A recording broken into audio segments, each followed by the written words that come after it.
여러분, 신약 성경에 이 편지 형식으로 기록된 서신서들이 여러 권이 있습니다. 근데 이 서신서를 통해서 우리가 알 수 있는 정보가 크게 두 가지가 있습니다. 하나는 이 편지를 수신하는 공동체가 어떠한 상황에 처했는지를 알 수 있고, 또 다른 하나는 그 상황을 그렇다면 어떻게 해결해야 되는지에 대한 그런 대책이 이 서신서 말씀을 통해서 기록되어져 있습니다. 즉, 공동체가 어떠한 상황에 지금 직면해 있는지, 그 교회가 어떠한 상황이 있는지에 대한 이야기가 서신서에는 기록되어 있고, 또 그런 문제를 그렇다면 어떻게 해결하고 극복할 수 있는지에 대한 대책이 또한 그 서신서의 답으로 나와 있다라는 것이죠. 우리가 읽었던 이 유다서 말씀도 동일하게 이 유다서의 그 편지를 받는 그들이 어떠한 상황이 지금 처해 있는지에 대한 내용들이 나오고 있고, 그리고 그 문제를 그렇다면 어떻게 해결해야 되는지에 대한 내용이 이어서 소개되고 있습니다. 먼저 이 편지를 받는 공동체가 어떠한 상황이었는지에 대해서 유다서 1장 3절 상반절을 보면 이렇게 기록하고 있습니다. 사랑하는 자들아, 우리가 일반으로 받은 구원에 관하여 내가 너에게 편지하려는 생각이 간절하던 차에, 이렇게 말씀을 하고 있죠. 유다는 원래 이 구원에 대해서 굉장히 보편적이고 또 일반적으로 아는 그런 진리에 대해서 쭉 써서 편지를 보내려고 했습니다. 자, 그런데 그렇게 내가 일반으로 받은 구원에 관해서 편지를 하려던 생각이 있었는데, 근데 그렇게 하지 않았다라고 이야기를 하고 있죠. 왜냐하면 유다에게 이 공동체에 굉장히 어렵고 힘든 이야기가 들려왔기 때문에 그렇습니다. 이 공동체 안에 굉장히 골치 아픈 그런 문제가 발생했다는 소식을 듣게 된 것이죠. 공동체의 근간이 흔들리고 또 그것에 속한 성도들이 굉장히 불안해하고 염려하는 그런 어려운 일들이 이 공동체 안에 일어났다는 소식을 듣게 되는 것입니다. 자, 그렇다면 이 공동체 안에 도대체 어떤 일이 벌어졌길래 이 공동체에 이런 어려움들이 생긴 것일까? 유다서 1장 4절 말씀에 보면요, 이렇게 말씀합니다. 이는 가만히 들어온 사람 몇이 있음이라. 그들은 옛적부터 이 판결을 받기로 미리 기록된 자니 경건하지 아니하여 우리 하나님의 은혜를 도리어 방탕한 것으로 바꾸고 홀로 하나의 신주제 곧 우리 주 예수 그리스도를 부인하는 자니라 라고 말씀하고 있습니다. 이 공동체 안에 가만히 들어온 몇 사람이 있었다라고 말씀하고 있습니다. 여기에 쓰인 이 가만히 들어오다라는 말은요, 어떤 이 악한 세력들이 비밀리에 교묘하게 침투를 해서 이 그 공동체에 어지럽게 한다라는 그런 의미를 가지고 있습니다. 또한 이 공동체에 추방되었던 자인데 어떤 그 기존의 어떤 가치 체계와 또 그들이 가지고 있는 어떤 생각들을 좀 망쳐버리려고 하는, 흩어버리려고 하는 그런 새로운 사상을 가지고 이 사람들이 들어왔다라고 표현할 때 이 표현을 사용하고 있는 것이죠.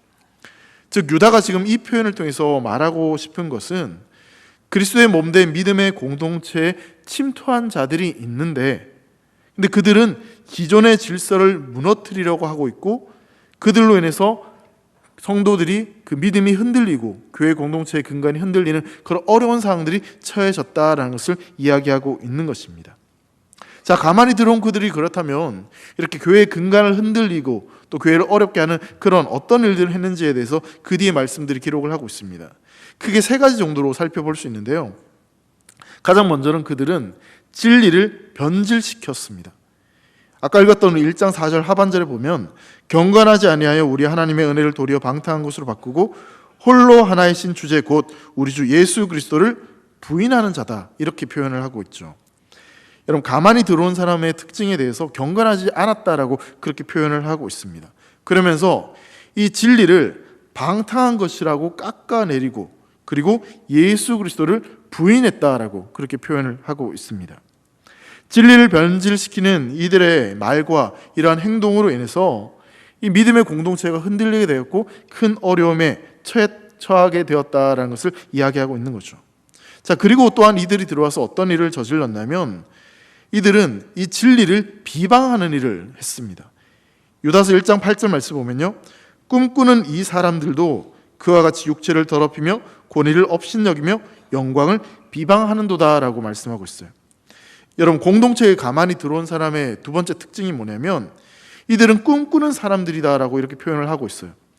여러분, 꿈꾸는 사람이라 그래서 뭐 진짜 좋은 꿈을 꾸었던 사람처럼 우리가 보여질 수 있지만, 여러분, 이 말의 정확한 의미는 참 예언자가 아니라 거짓 예언자로서 자기들이 그냥 자의적으로 꾼 꿈이 진짜인 것처럼 그러면서 진리에 대한 말씀을 아니다라고 부인하는 그런 사람들에 대해서 이야기를 하는 겁니다. 그래서 기존의 이 복음의 진리에 대해서 그 권위에 대해서 업신여기면서 내가 받은 것이 내가 꾼 꿈이 진짜 옳은 것이다 라고 그렇게 주장을 하는 것이죠. 여러분, 여기서 업신여기다는 말은요, 어떤 세워진 그것을 무효로 시키다, 무효화하다, 그런 의미를 가지고 있습니다. 그러니까 깔보는 정도가 아니라 기존에 전해진 그 복음의 진리에 대해서 그것을 무효화시키는 그런 일을 이들이 저질렀다라고 이야기를 하는 거죠. 그런 일들 때문에 이 공동체의 성도들이 마음이 어렵고 혼돈을 느꼈다라고 이야기하는 겁니다. 그리고 세 번째로 가만히 들어온 이 사람들이 어떤 일을 저질렀냐면 이 공동체를 분열케 하는 일을 저질렀습니다. 우리가 읽은 말씀인데요, 18절과 19절 말씀 보면요, 마지막 때에 자기의 경건하지 않은 정욕대로 행하며 조롱하는 자들이 있으리라 하였나니 이 사람들은 분열을 일으키는 자며 육에 속한 자며 성령이 없는 자리라 라고 말씀하고 있죠. 여러분, 가만히 들어온 사람들의 특징이 여기에서는 조롱하는 자들이다 라고 이야기합니다. 그러니까 상대방을 흉내내면서 그들의 이야기를 비웃는 그런 사람들을 이야기하고 있는 거죠. 자, 그런데 그러한 행동으로 인해서 이 기존의 복음을 붙들고 그렇게 세워지고 있는 믿음의 공동체가 분열이 일어나고 어려움이 처해졌다라고 이야기를 하는 겁니다. 자, 공동체에 가만히 들어온 이 사람들의 어떤 말과 그들의 행동으로 인해서 성도들의 믿음이 흔들리는 그런 어려운 상황들이 이 공동체 안에 일어나게 된 것이죠. 공동체의 본질이 흔들리기 시작하는 그런 일들이 일어나는 것입니다. 그런 자들을 향해서 성경 뭐라고 이야기하냐면 그들이 바로 육에 속한 자이며 성령이 없는 자들이다라고 그렇게 이야기를 또한 하고 있습니다. 자, 그런 일들이 벌어졌기 때문에 유다가 앞서 말씀드린 대로 이 보편적이고 일반적인 구원에 대해서 쭉 이야기를 하고 편지를 쓰려다가 이런 어려운 문제들이 생기니 일반적인 그런 구원에 대해서 이야기하기보다는 이런 문제들을 어떻게 해결해야 될 것인지 거기에 대한 대책을 세우기 위해서 또 어떻게 해야 될 것인지에 대해서 이 유다가 지금 이 유다서를 통해서 말씀하고 있는 것이죠. 여러분, 그 유다가 말하고 있는 어떤 그 실질적인 대책들을 우리가 함께 살펴보면서 우리의 신앙에 있어서도 우리의 신앙이 흔들리고 어려움에 처했을 때 우리가 무엇을 붙잡고 우리의 신앙의 기초가 무엇인지를 다시 한번 점검할 수 있는 그런 시간이 되었으면 좋겠습니다. 여러분, 첫 번째로요, 유다는 이 흔들리는 이들을 향해서 너희는 거룩한 믿음 위에 너희 자신을 세워야 된다라고 말씀하고 있습니다.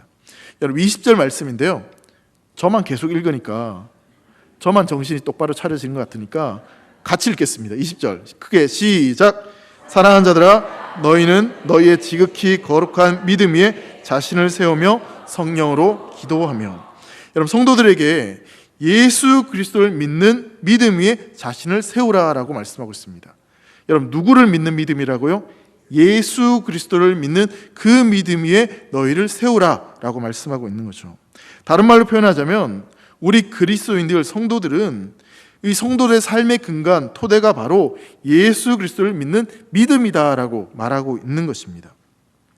자, 여러분, 내 삶의 토대가 무엇인지 또한 내 삶을 지금 지탱하고 있는 근간이 무엇인지, 여러분, 그 근간과 토대는 오직 예수 그리스도를 믿는 믿음이 되어야 될 줄 믿습니다. 믿습니다. 여러분, 그렇게 동의하십니까? 우리가 믿는 분은 오직 예수 그리스도, 그 믿음 위에 우리가 살아가고 있는 것이죠. 우리 그리스도인의 삶은요, 이 예수 그리스도를 믿는 그 믿음의 토대 위에 서 있어야지만 흔들리지 않는, 그리고 견고한 집을 세울 수 있습니다. 자, 20절 말씀을 보시면요, 거룩한 믿음 위에 자신을 세우라 이렇게 말씀을 하고 있는데요, 원어의 의미를 정확히 본다면 이 세우다라는 의미도 있지만 정확하게는 짓는다라는 의미가 있습니다. 그러니까 집을 지을 때 짓는다, 그런 의미가 있는 거죠. 영어로는 이제 build라는 말인데 이게 분사로 사용되어졌습니다. 즉, 한 번 세우고 한 번 짓고 끝나는 것이 아니라 계속해서 그렇게 세우고 지어져 가는 과정들이 필요한 것임을 이야기하고 있는 거죠. 자, 거룩한 믿음 위에 자신을 세우라는 것은 거룩한 믿음 위에 너 자신을 계속해서 지어가라, 그 믿음을 계속해서 붙잡으라, 그렇게 말씀을 하고 있는 것입니다. 그렇다면 우리는 이 거룩한 믿음 위에 우리의 삶을 얼마만큼 잘 지어가고 있는지, 잘 세우고 있는 것인지에 대해서 생각을 해봐야 될 것 같습니다. 우리가 예수를 믿는 그 믿음을 우리의 삶의 토대로 삼고 또 그 토대 위에 우리의 인생의 계획을 세우고 우리의 방향도, 우리의 삶의 목적도 바로 그 예수 그리스도를 믿는 그 믿음 위에 세워서 나갈 때 우리의 신앙이 흔들리지 않고 하나님께서 뜻하시는 그런 인생을 살아갈 수 있다는 것을 오늘 성경은 우리에게 말씀하고 있는 것입니다. 여러분, 우리 교회가 속한 이 교단의 신학교가 총신대학교입니다. 우리 목사님들이 다 모교가 총신대학교예요. 그 총신대학교에 가면요, 교정에 교훈이 이 5가지가 있는데요. 첫 번째가 신자가 되라, 학자가 되라, 성자가 되라, 전도자가 되라, 목자가 되라. 외우실 수 있겠죠? 저도 잘 못 외웠어요, 처음에. 근데 첫 번째 교훈은 딱 제가 기억에 남았어요. 신자가 되라, 성도가 되라, 이런 말인데 그 말이 잘 좀 의아했어요. 왜냐하면 여러분, 총신대학교 신학대학원에 온 사람들 다 누굴까요? 다 신학생이에요. 다 전도사님이에요. 학생 이렇게 부르지 않아요. 총신대학교 신학대학 가면 다 전도사님이에요. 다 목사님이고. 자, 그런데 전도사고 목사님이고 어쨌든 주의 종이 되고자 그렇게 결단하고 온 그런 이 분들한테 이 성도가 되라, 신자가 되라, 이게 사실 좀 이상하다, 진짜 이게 맞나라는 생각이 좀 들었는데, 근데 제가 곰곰이 생각해 보니까요, 목회자가 되기 이전에 여러분 성도가 되는 것, 그 예수 그리스도를 믿는 그 믿음으로 살아가는 것이 가장 먼저다라는 생각을 하게 됩니다. 여러분, 목사님뿐만 아니라 이 자리에 계신 우리 모든 성도들도 바로 예수 그리스도를 믿는 그 믿음 위에 우리가 똑바로 서 있어야 될 줄 믿습니다. 여러분, 마태복음 16장에 보면요, 예수님은 십자가를 지시기 위해 예루살렘으로 가시기 전에 제자들에게 이런 질문을 하시죠. 너희는 나를 누구라고 하느냐라는 질문을 합니다. 이때 베드로가 뭐라고 고백하냐면 주는 그리스도시요 살아계신 하나님의 아들이십니다라고 고백을 하죠. 여러분, 마태복음 16장 15절과 16절 말씀인데요, 한번 같이 읽겠습니다. 시작. 네, 제가 읽겠습니다. 시몬 베드로가 대답하여 이르되 주는 그리스도시요 살아계신 하나님의 아들이시니이다. 예수께서 대답하여 이르시되 바요나 시몬아 내가 복이 있도다. 이를 내게 알게 한 이는 혈육이 아니요 하늘에 계신 내 아버지시니라. 방송실에 실수한 게 아니고 제가 안 보내준 거예요. 여러분, 주는 그리스도시요 살아계신 하나님의 아들이십니다. 그 믿음의 고백 위에 주님께서 뭐라고 말씀하십니까? 또 내가 내게 이르노니 너는 베드로라. 내가 이 반석 위에 내 교회를 세우리니 라고 말씀하셨어요. 그 믿음 위에, 믿음의 반석 위에 바로 교회를 세우겠다라고 말씀을 하신 것이죠. 사랑하는 성도 여러분, 기독교는요, 착하게 살아라, 어떤 도덕적인 삶을 살아라, 여러분 그걸 먼저 이야기하지 않습니다. 가장 먼저, 그리고 더 중요한 것은요, 거듭나는 것, 그리고 예수 그리스도를 구세주로 믿는 그 믿음, 그것이 우리에게 먼저이라는 사실을 꼭 기억하시기를 바랍니다. 그렇다면 여러분, 예수님을 믿는다고, 예수님을 주라고 고백하시는데 그 고백이 그렇다면 어떻게 우리가 예수님을 믿을 수 있는 것일까? 여러분, 고린도전서 12장 3절 하반절에 보면요, 이렇게 말씀합니다. 성령으로 아니하고는 누구든지 예수를 주시라 할 수 없느니라. 여러분, 누굴 통해서 예수를 주라고 고백할 수 있다고요? 성령을 통해서. 여러분, 그렇다면 우리의 믿음, 예수님을 주님이라고 고백할 수 있는 그 믿음은 누구로부터 주어지는 것입니까? 바로 성령을 통해서 주어지는 것이다 라고 말씀하고 있는 거죠. 성경의 많은 사역들 가운데 정말 중요한 사역은 그것은 뭐냐면 예수 믿지 않는 그 불신자들, 예수를 모르던 사람들이 믿음을 갖게 하고 예수님을 주라고 고백할 수 있는 그 고백을 하게끔 성령이 인도하신다는 사실입니다. 성령께서 우리를 도와주심으로 말미암아, 우리에게 그 믿음을 주심으로 말미암아 우리가 그 믿음의 고백을 함을 통해서 우리의 삶이 차곡차곡 그렇게 온전하게 세워진다는 사실입니다. 여러분, 제가 가끔 새벽에 막 급하게 나올 때 되면 셔츠를 이렇게 입을 때가 있어요. 막 단추를 잠궈요. 잠그다가 끝에 가면, 그 말씀 드리지 않았는데 어떻게 경험 있으시군요. 그럴 때가 있어요. 처음부터 잘 잠궈야지 이게 밑으로 갈수록 딱 되거든요. 여러분, 우리의 신앙도 마찬가지입니다. 예수 그리스도를 믿는 그 믿음이 우리에게 먼저입니다. 그 믿음이 있을 때 우리의 삶이 차곡차곡 온전하게 세워진다는 사실을 꼭 기억하시기를 바랍니다. 여러분, 사도행전 6장 5절과 6절 말씀 보면요, 이런 말씀이 있습니다. 온 무리가 이 말을 기뻐하며 믿음과 성령이 충만한 사람 스데반과 또 빌립과 브로거로와 니가노르와 디몬과 바베나와 유대교에 입교했던 안디옥 사람 니골라를 택하여 사도들 앞에 세우니 사도들이 기도하고 그들에게 안수하니라 라고 말씀하고 있죠. 믿음과 성령이 충만한 사람, 여기 7 집사님들의 이름이 쭉 등장하고 있습니다. 여러분, 일곱 집사님들의 특징이 뭔지 아십니까? 바로 믿음과 성령이 충만한 사람입니다. 여러분, 사도행전에 나오는 그 여러 사도들의 굉장히 중요한 특징이 바로 믿음의 사람들이었다는 사실을 우리는 주목해 볼 필요가 있습니다. 하나님께서 사용하시고 또 하나님의 일을 감당할 수 있는 그 사람들은 바로 믿음의 사람, 그리고 성령 충만한 사람들이었다라는 사실입니다. 사랑하는 성도 여러분, 지금 유다는요, 이 유다서 말씀을 통해서 거짓된 교사들과 또 그릇된 진리를 가르치는 그 사람들을 공격해오는, 그것으로 인해서 흔들리는 성도들에게 다시 한번 그 거룩한 믿음 위에 너희 자신을 세울 것에 대해서 말씀하고 있습니다. 그리고 그 믿음은 오직 성령을 통해서 우리에게 주어진다는 사실을 또한 말씀하고 있는 것이죠. 만일 여러분들의 삶이 지금 흔들리고 있다면, 또한 그 믿음이 진짜인지 아닌지 그런 생각을 가지신 분들이 있다면, 다시 한번 그 성령 하나님께 나의 믿음에 달라고, 믿음의 선물을 허락해 달라고 그렇게 간절히 기도하시면서 온전한 믿음 위에 세워져가는 사랑하는 대길의 모든 성도들 되시기를 주의 이름으로 축원합니다. 사랑하는 성도 여러분, 건물을 지을 때 하나하나 벽돌을 쌓아야지만 견고한 건물이 될 수 있습니다. 그러하기에 우리는 믿음의 성작, 믿음의 성숙이 우리에게 반드시 필요하다는 사실이죠. 자, 그렇다면 그 믿음을 우리가 그렇게 세워가는 데 있어서 좀 더 실천적인, 그렇다면 그 믿음을 어떻게 우리가 세워갈 것인지에 대한 이 실천적인 말씀이 좀 뒤에 등장하고 있습니다. 여러분, 20절 말씀을 다시 한번 읽어보도록 하겠습니다. 같이 있습니다. 시작. 사랑하는 자들아, 너희는 너희의 지극히 거룩한 믿음 위에 자신을 세우며 성령으로 기도하며. 여러분, 마지막 표현을 보면요, 성령으로 기도하며라고 말씀하고 있습니다.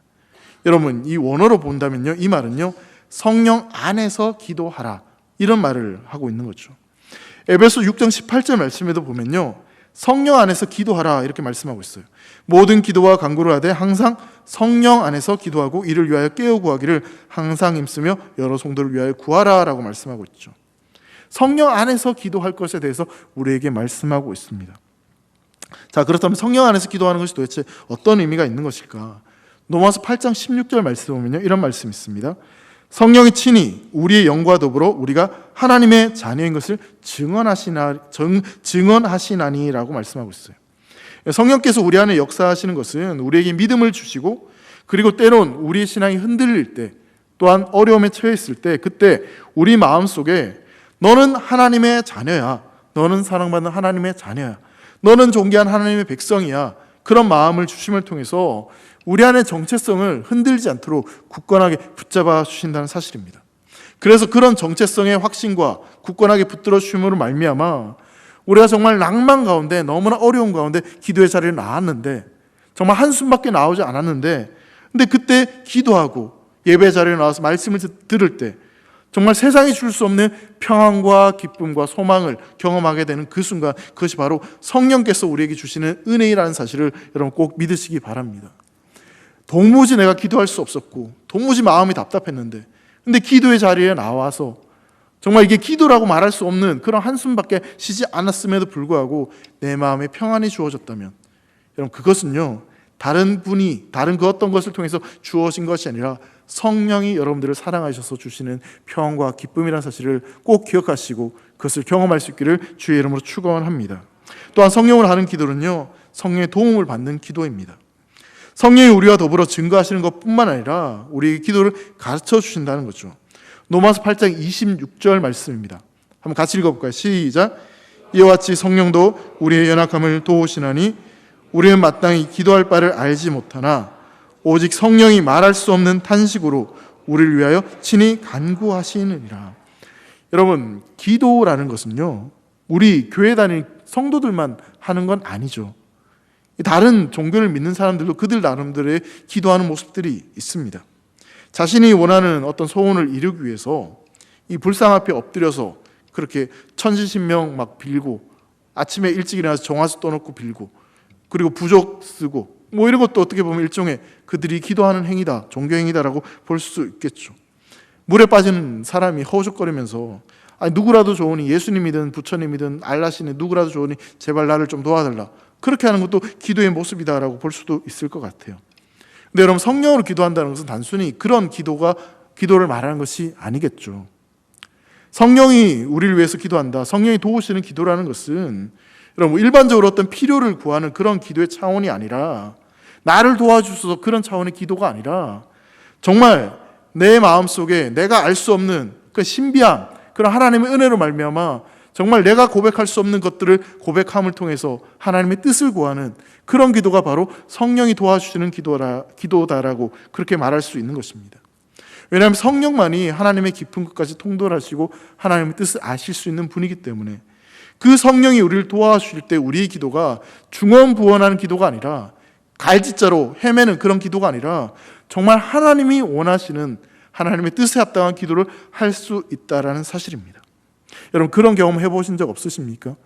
내가 막 간절히 원하고 바라고 뭔가 하나님 앞에 그런 기도를 하려고 나왔는데, 기도의 깊은 자리로 들어가는 그 순간, 예배의 자리로 깊이 들어가는 그 순간, 정말 내가 바라고 내가 기도해야 될 제목을 가지고 기도하는 것이 아니라 자꾸만 성령께서 주시는 마음으로 기도하는 그 순간들이 우리 안에 있습니다. 전혀 생각하지 못했던 그 사람을 위해서 기도하게 하실 때가 있죠. 여러분, 그것이 바로 성령이 우리를 도와주는 기도인 줄 믿습니다. 바리새인들처럼 외식하는 기도가 아니라, 그러니까 일반 사람들처럼 중언부언하며 횡설수설하는 그런 기도가 아니라, 정말 하나님이 기뻐하시고 하나님이 원하시는 기도, 그래서 성령이 도우시는 그 기도를 할 수 있는 저와 여러분 되기를 간절히 소망합니다. 여러분, 정말 어렵고 힘들 때, 정말 고통스러울 때, 여러분 정말 그렇게 힘들 때는요, 진짜 기도가 안 나올 때가 있습니다. 기도의 자리, 예배 자리 나가고 싶지 않을 때가 분명 있습니다. 사탄은 어떻게 해서든 우리가 기도하지 못하도록, 그러니까 하나님을 찾지 못하도록 자꾸만 우리를 넘어뜨리려고 합니다. 때로는 육신의 피로, 아니면 여러 가지 바쁜 일정들, 그리고 이 기도를 한다고 해서 하나님이 정말 들어주실 것 같아?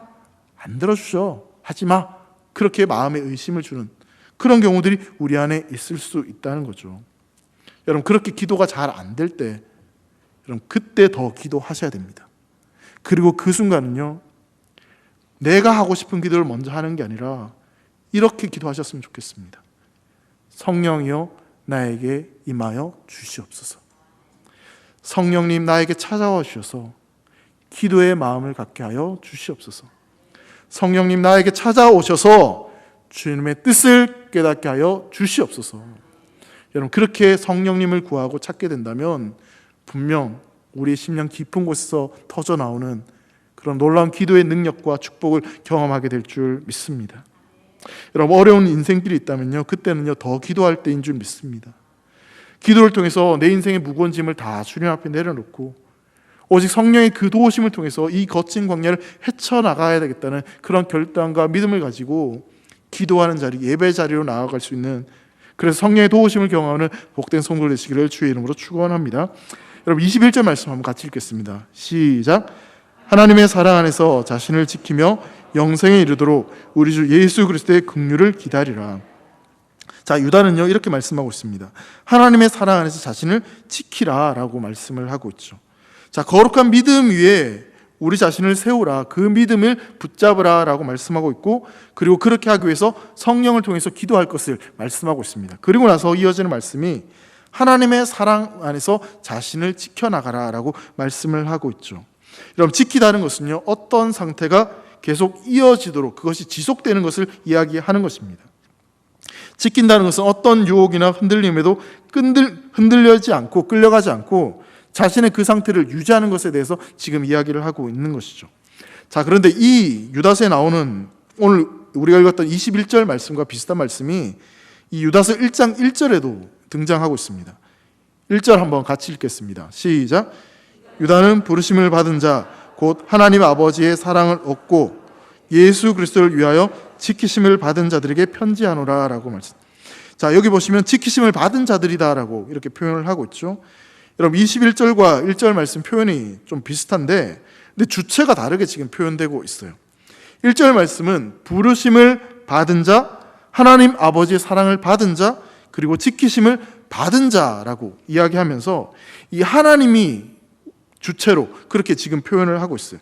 그러니까 하나님이 우리를 지켜주신다, 하나님이 우리를 불러주셨다, 하나님의 행동에 대해서, 하나님이 우리에게 어떤 일을 행하셨는지, 우리를 지키기 위해서 어떻게 하셨는지에 대해서 이야기를 하고 있는 것이죠. 여러분, 이게 바로 복음 아닙니까? 하나님께서 우리에게 어떤 일을 행하셨는지, 어떻게 우리를 부르셨는지에 대해서 이야기를 좀 하고 있는 거죠. 자, 그렇게 하나님의 지켜주심을 받은 성도들이 바로 믿음을 지키고 기도를 통해서 그렇게 자신의 신앙을 지켜나갈 것에 대해서 말씀을 하고 있는 거죠. 먼저 순서가 이런 거죠. 하나님이 먼저 우리에게 찾아오셨기 때문에, 불러주셨기 때문에 우리가 구원을 얻게 된 것입니다. 그러나 하나님의 찾아오심이 없었다면 우리가 구원을 받을 수 없는 거죠. 왜냐하면 우린 죄인인데, 이 죄인이라는 의미는 뭐냐면 전적으로 우리가 타락했다는 것을 이야기하는 겁니다. 전적으로 타락했다는 것은 전적으로 부패했다는 것이고요, 또 하나는 전적으로 무능력하다는 것을 이야기하는 겁니다. 우리가 아무리 결심을 하고 아무리 잘하려고 해도 그 말씀대로 살아갈 수 있는 능력이 우리에게 전혀 없다라는 것을 전적 타락했다라고, 전적인 무능력이다라고 이야기를 하고 있는 것입니다.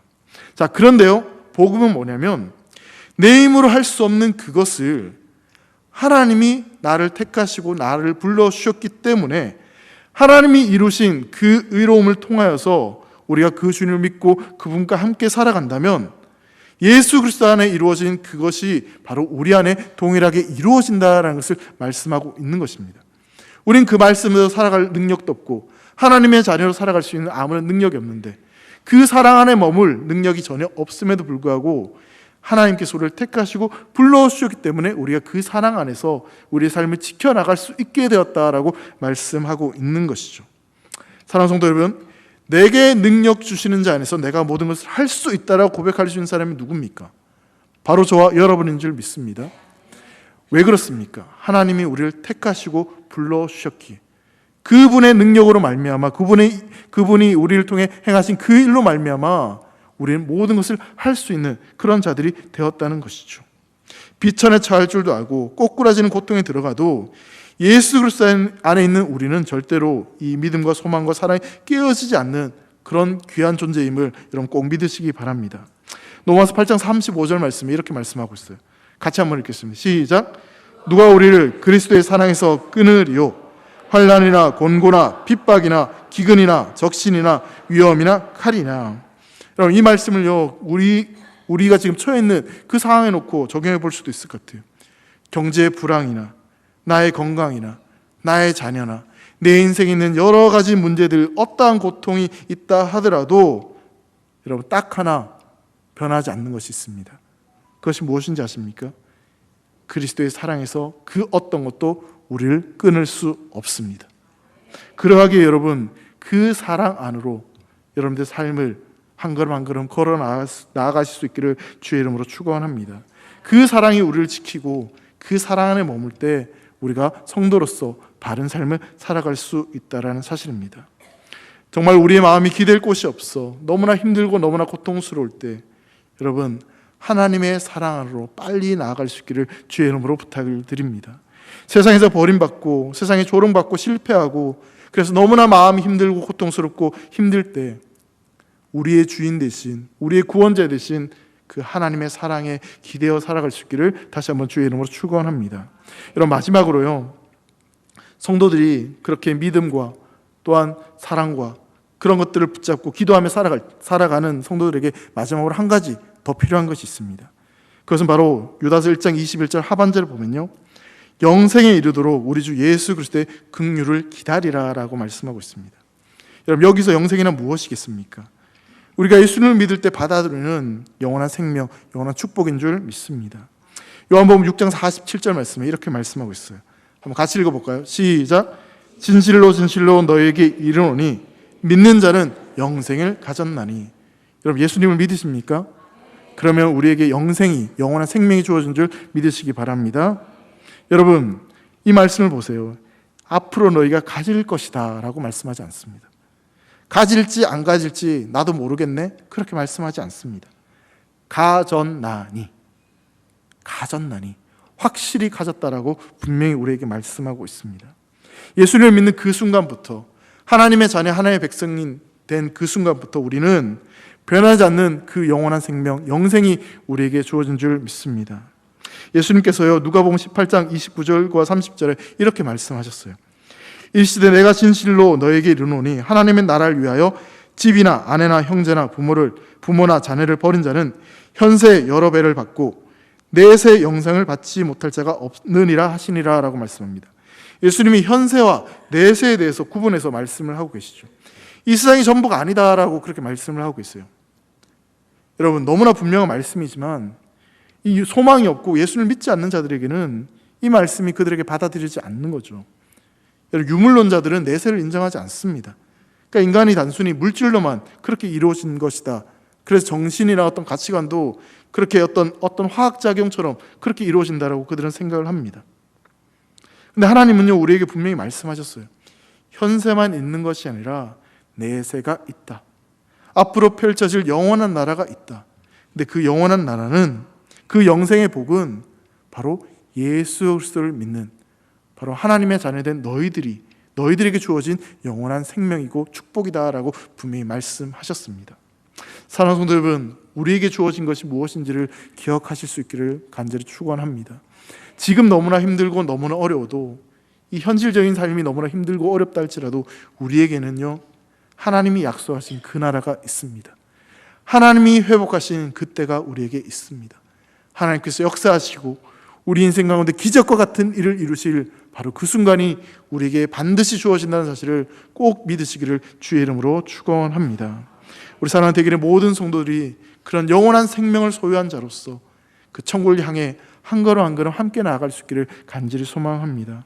여러분, 세상이 아무리 흔들려도요, 그리고 우리를 위협하는 그 악한 세력들이 아무리 우리를 흔들려고 해도 우리가 예수 그리스도를 믿는 그 믿음 위에 든든히 서 있다면, 그리고 정말 우리가 기도의 자리에 나아가서 성령의 도우심을 통해서 우리가 간절히 기도할 수 있다면, 또한 우리에게 주어진 그 영생이 어떤 것인지를 분명히 기억하고 살아간다면, 우린 그 흔들린 세상 속에서 바른 믿음을 가지고 하나님의 자녀다운 그런 삶을 살아갈 수 있게 되는 줄 믿습니다.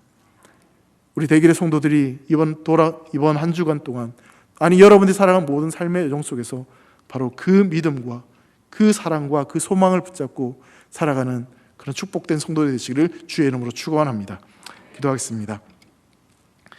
사랑하는 하나님 아버지, 감사합니다. 세상이 아무리 흔들려도, 아무리 악한 세력들이 우리를 위협한다 할지라도 우리는 오직 예수 그리스도를 믿는 그 믿음 안에 거하며 또 기도하며 성령의 도우심을 구하며 살아갈 수 있도록 은혜를 내려 주시옵소서. 하나님의 사랑 안에서 우리에게 주어진 그 소망을 붙들고 이 흔들리는 세상 속에서도 정말 성도다운 삶, 교회다운 삶을 살아갈 수 있도록 인도하여 주시옵소서. 감사하며 사랑하는 예수님의 이름으로 기도합니다. 아멘.